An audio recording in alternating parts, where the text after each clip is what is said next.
안녕하세요. 카메라 앞에서 엄청 오랜만에 인사드리는 것 같아요.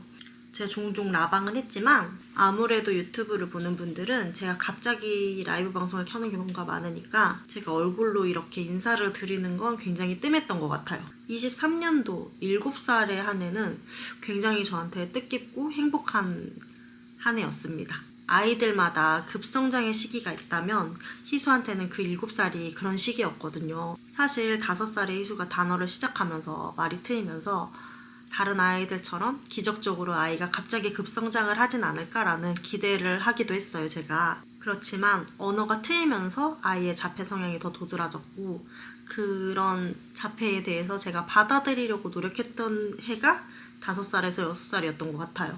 그러면서도 언젠간 제가 무너질 거를 대비해서 시작했던 게 유튜브였습니다. 물론 유튜브를 시작한 이유들은 굉장히 여러 가지가 있지만 그것도 무시 못할 정도로 큰 이유 중에 하나였거든요. 그러다가 여러분들하고 댓글로 소통도 하고 또 저보다 먼저 이 길을 가신 분들이 잘하고 있다 응원도 해주고 그리고 앞으로도 잘할 거라는 그런 응원들이 저를 되게 단단하게 만들어줬던 것 같아요. 희수를 키우면서 가장 무서웠던 거는 마치 이 길을 가는 게 저 혼자라는 기분이 들 때였거든요. 다들 큰 대로변을 손잡고 팔짱 끼고 열심히 걸어가는데 그런 반짝이는 대로변 옆에 굉장히 작은 오솔길을 희수와 저희 남편과 저와 셋만 그렇게 흙길을 가는 기분이 들었었어요. 그런 하루하루들 속에서 제가 영상을 올리면 반응을 해주시고 공감을 해주시고 또한 굳이 이런 자폐 아이와 함께 하지 않더라도 지나치지 않고 저한테 댓글을 남겨주시는 분들 한 분 한 분이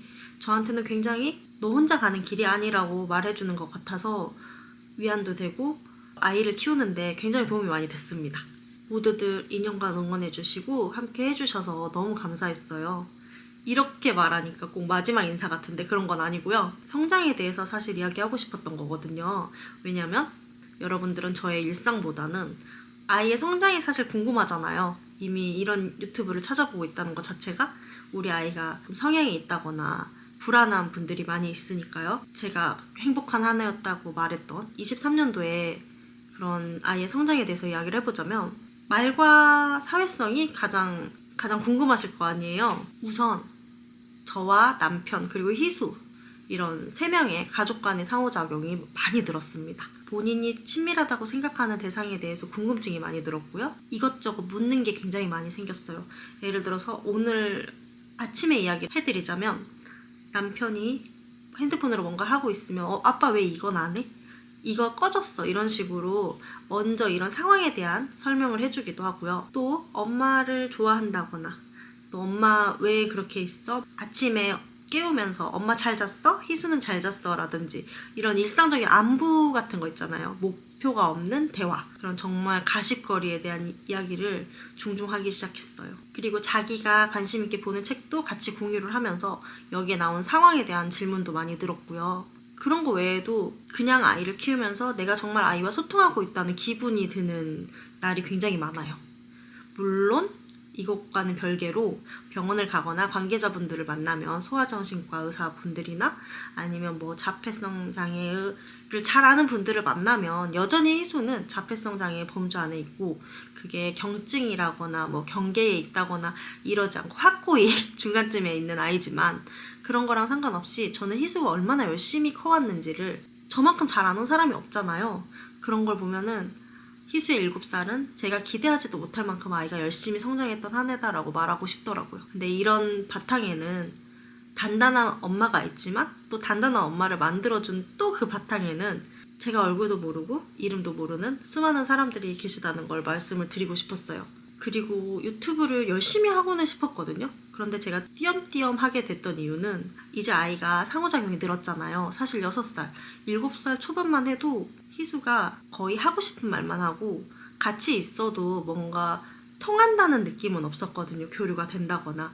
그런 아이 옆에서 제가 편집을 하거나 이런 시간들이 많이 있었는데 지금은 아이가 확실한 상호작용을 하고 엄마와 뭔가 하는 걸 좋아하기 때문에 집중을 하다 보면은 이런 유튜브 편집이라든지 영상을 찍는 시간이 확고하게 줄더라고요. 사실 카메라만 딱 둔다고 해서 아이를 찍을 수 있는 게 아니라 뭔가 찍기 위한 그런 것들이 필요하잖아요. 예를 들어서 집이 너무 어질러져 있으면 그걸 살짝 치워서라도 조금 더 예쁘게 담고 싶은 게 엄마 마음인데, 희수랑 놀다 보면, 정신없이 놀다 보면 아예 찍는 것 자체를 잊을 때가 너무 많았어요. 그러다 보니까 브이로그든 뭐 이런 말하는 영상이든 자료가 너무 적었어요.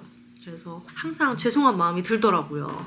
그래도 저는 유튜브를 포기하지 않고 어쨌든 여러분이 저에게 이런 마인드를 갖게끔 굉장히 도움을 많이 줬다고 생각을 하거든요, 저는. 그래서 띄엄띄엄 오더라도 너무 미워하지 마시고 재미없는 브이로그도 열심히 봐주셨으면 좋겠다 하는 마음으로 인사를 드리는 겁니다. 그리고 새해에는 꼭 이렇게 얼굴로 인사를 드리고 싶었어요. 23년의 희수가 반짝반짝 빛났고 저에게 가장 큰 발달과 특별한 한 해였듯이 24년에도 여러분들의 한 해가 희수의 성장 못지않게 아이의 성장에도 도움이 많이 되고 또 엄마 아빠의 성장에도 도움이 많이 되는 해가 됐으면 좋겠습니다.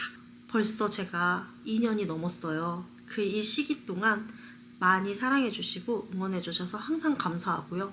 앞으로도 별 볼 일 없긴 하겠지만 얼마나 평온하게 그리고 행복하게 그리고 너무나 평범하게 살아가는 일상들을 사랑해 주시길 바랍니다. 그러면 새해 복 많이 받으시고 꼭 화이팅 하면서 행복하게 삽시다 우리. 안녕.